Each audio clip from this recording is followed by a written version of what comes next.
नमस्कार। अगर कोई अकाउंटिंग या किसी सीए फर्म में काम करता है तो डेटा से डील करना तो रोज का ही काम है। और सच कहूं तो गंदे मेसी डेटा को साफ करना सबसे बड़े सिरदर्दों में से एक है। आज हम एक्सेल के टेक्स्ट फंक्शंस को समझने वाले हैं जो इस डेटा क्लीनिंग और ऑटोमेशन के काम को एक प्रोफेशनल सुपर पावर बना देते हैं।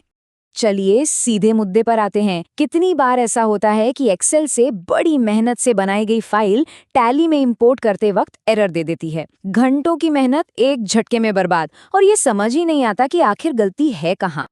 या फिर जरा ये सिचुएशन सोचिए, एक बहुत बड़ी डेटा शीट है, वीलुकअप लगाया और रिजल्ट आया #NA। सब कुछ एकदम सही दिख रहा है, फिर भी फॉर्मूला काम ही नहीं कर रहा। जानते हैं क्यों? क्योंकि डेटा में छिपे हुए हैं कुछ एक्स्ट्रा स्पेसेस जो आंखों से दिखाई ही नहीं देते। और क्लाइंट से आया हुआ डेटा, वो तो और भी चैलेंजिंग होता है। किसी ने जीएसटी नंबर स्मॉल लेटर्स में लिख दिया तो किसी ने कैपिटल में, किसी ने तो दोनों ही मिक्स कर दिए। इस इनकंसिस्टेंट डेटा को मैनेज करना एक बहुत ही मुश्किल काम बन जाता है। तो असल में प्रॉब्लम डेटा में नहीं है, प्रॉब्लम है उसमें छिपी हुई टेक्स्ट की गलतियों में। और इन सभी फ्रस्ट्रेटिंग प्रॉब्लम्स का एक ही स्मार्ट सॉल्यूशन है, एक्सेल के टेक्स्ट फंक्शंस। ये वो कमाल के टूल्स हैं जो घंटों के मैनुअल काम को मिनटों में खत्म कर सकते हैं। ठीक है, तो चलिए अपने अल्टीमेट क्लीनिंग टूलकिट को खोलते हैं। इसमें सबसे पहले हम उन फंक्शंस को देखेंगे जो गंदे डेटा को तुरंत ठीक करने के लिए ही बने हैं, जैसे एक्स्ट्रा स्पेसेस हटाना, इनकंसिस्टेंट फॉर्मेटिंग को ठीक करना, और हाँ, वेब से कॉपी किए गए डेटा में छिपे हुए अदृश्य कैरेक्टर्स को हटाना। और वीलुकअप का सबसे बड़ा दुश्मन है एक्स्ट्रा स्पेस। जरा इस स्लाइड पे देखिए, बाईं तरफ रागिनी गुप्ता के नाम में एक फालतू स्पेस है और वीलुकअप फेल हो गया। लेकिन दाईं तरफ जैसे ही हमने ट्रिम फंक्शन लगाया, उसने वो एक्स्ट्रा स्पेस हटा दिया और वीलुकअप ने फौरन सही रिजल्ट दे दिया। हमेशा याद रखिए, वीलुकअप से पहले ट्रिम लगाना एक प्रोफेशनल प्रैक्टिस है। अब बात करते हैं केसिंग और उन छुपे हुए एरर्स की। देखिए, अपर, लोअर और प्रॉपर, ये तीनों फंक्शंस टेक्स्ट की केसिंग को स्टैंडर्डाइज करते हैं। जैसा कि इस टेबल में साफ दिख रहा है, बिखरे हुए नामों को प्रॉपर फंक्शन ने कितने करीने से फॉर्मेट कर दिया और जीएसटी नंबर को अपर ने स्टैंडर्ड कैपिटल फॉर्मेट में बदल दिया। इसी टूलकिट का एक और जरूरी फंक्शन है क्लीन। जब भी वेब से डेटा कॉपी होता है ना, तो अक्सर नॉन प्रिंटेबल कैरेक्टर्स भी साथ आ जाते हैं जो दिखते नहीं पर एरर देते हैं। क्लीन फंक्शन इन सभी अदृश्य कैरेक्टर्स को हटा देता है। अच्छा, डेटा को साफ करने के बाद अगला कदम क्या है? अगला कदम है उसमें से जरूरी जानकारी निकालना। तो अब हम उन फंक्शंस पर फोकस करेंगे जो एक ही सेल से खास जानकारी खींचकर बाहर ले आते हैं।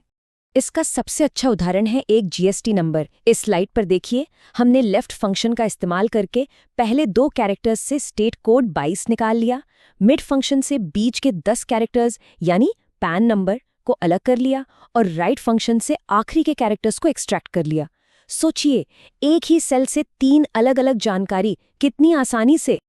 अब एक बहुत जरूरी बात, एक सही जीएसटी नंबर हमेशा 15 कैरेक्टर्स का होता है। ये छोटा सा नंबर हमारे डेटा वैलिडेशन का बेस बनने वाला है। और यहीं पर LEN फंक्शन काम आता है। LEN का मतलब है लेंथ। ये फंक्शन किसी भी सेल में कैरेक्टर्स की संख्या गिनता है।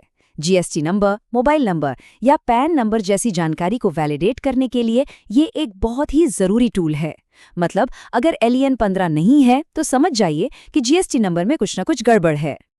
अब हम डेटा को मॉडिफाई करने और नया डेटा बनाने वाले फंक्शंस को देखेंगे। ये फंक्शंस नए आइडेंटिफायर्स बनाने या डेटा में सुधार करने के लिए बहुत बहुत ज़रूरी हैं। इस स्लाइड में देखिए, कनकैट का इस्तेमाल करके हमने फर्स्ट और लास्ट नेम को जोड़कर एक फुल नेम बना दिया है, और नीचे टेक्स्ट जॉइन का उपयोग करके एक प्रीफिक्स, ईयर और सीरियल नंबर को मिलाकर एक डायनामिक इनवॉइस नंबर तैयार किया है। यहीं पर टेक्स्ट फंक्शन भी बहुत काम का है।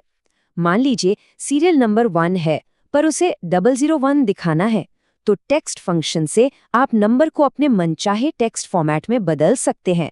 ये ऑटोमेशन का एक बेहतरीन उदाहरण है।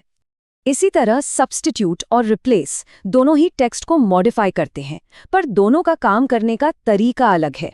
सब्स्टिट्यूट किसी खास टेक्स्ट को ढूंढकर बदलता है, जैसे फोन नंबर 9876543210 से सारे डैश हटाने हैं तो सब्स्टिट्यूट का इस्तेमाल होगा। जबकि रिप्लेस पोजीशन के आधार पर टेक्स्ट बदलता है, जैसे अगर इनवॉइस आईडी INV 2024-001 में सिर्फ शुरू के INV को PRO से बदलना है तो रिप्लेस का इस्तेमाल करके पहले 3 अक्षर बदले जा सकते हैं। ठीक है, अब तक हमने जो भी सीखा है उसे एक साथ इस्तेमाल करने का समय आ गया है। इस मिनी प्रोजेक्ट में हम एक tally ready client master sheet तैयार करेंगे जो एक रियल वर्ल्ड प्रॉब्लम को सॉल्व करके दिखाएगी। इसे करने के लिए हम 4 सिंपल स्टेप्स फॉलो करेंगे। स्टेप 1, क्लीन, ट्रिम और प्रॉपर का इस्तेमाल करके क्लाइंट्स नेम्स को पूरी तरह से क्लीन और फॉर्मेट करेंगे। स्टेप 2, अपर फंक्शन से सभी GST नंबर्स को स्टैंडर्ड फॉर्मेट में लाएंगे। स्टेप 3, लेंथ फंक्शन से हर एक GST नंबर को वैलिडेट करेंगे। और स्टेप 4, कॉनकैट और टेक्स्ट फंक्शन से हर क्लाइंट के लिए एक यूनिक ID जनरेट करेंगे। इन 4 स्टेप्स के बाद हमारी शीट पूरी तरह से क्लीन, वैलिडेटेड और टैली में इंपोर्ट के लिए एकदम तैयार है। चलिए अब इसे एक कदम और आगे ले जाते हैं और कुछ CA फर्म लेवल के बेस्ट प्रैक्टिसेस और प्रो टिप्स पर नजर डालते हैं ताकि काम हमेशा प्रोफेशनल तरीके से हो और आम गलतियों से बचा जा सके। सबसे आम गलतियां क्या हैं? लुकअप लगाने से पहले एक्स्ट्रा स्पेसेस को नज़रअंदाज कर देना, एक ही कॉलम में टेक्स्ट और नंबर को मिला देना, GST नंबर का वैलिडेशन छोड़ देना और टेक्स्ट की केसिंग में इनकंसिस्टेंसी रखना। ये छोटी छोटी गलतियां बड़े एरर्स का कारण बनती हैं। और अब कुछ प्रो टिप्स। हमेशा किसी भी तरह के लुकअप से पहले ट्रिम का इस्तेमाल करें। पैन और GST जैसे ऑफिशियल IDs के लिए हमेशा अपर केस का ही इस्तेमाल करें। डेटा की लंबाई को लेंथ से जरूर वैलिडेट करें और किसी भी बाहरी सोर्स से इंपोर्ट किए गए डेटा पर हमेशा क्लीन फंक्शन चलाएं ताकि नॉन प्रिंटेबल कैरेक्टर्स, मतलब वो अदृश्य कैरेक्टर्स जो अक्सर कॉपी पेस्ट करने पर आ जाते हैं, हट जाएं। तो आखिर में इस बात को याद रखना बहुत ज़रूरी है, डेटा क्लीनिंग सिर्फ एक काम नहीं है, ये आपकी प्रोफेशनल एक्सेल सुपर पावर है। ये आपको समय बचाने, गलतियों को कम करने और एक भरोसेमंद डेटा एक्सपर्ट बनने में मदद करती है। उम्मीद है इस विश्लेषण से सबको मदद मिली होगी।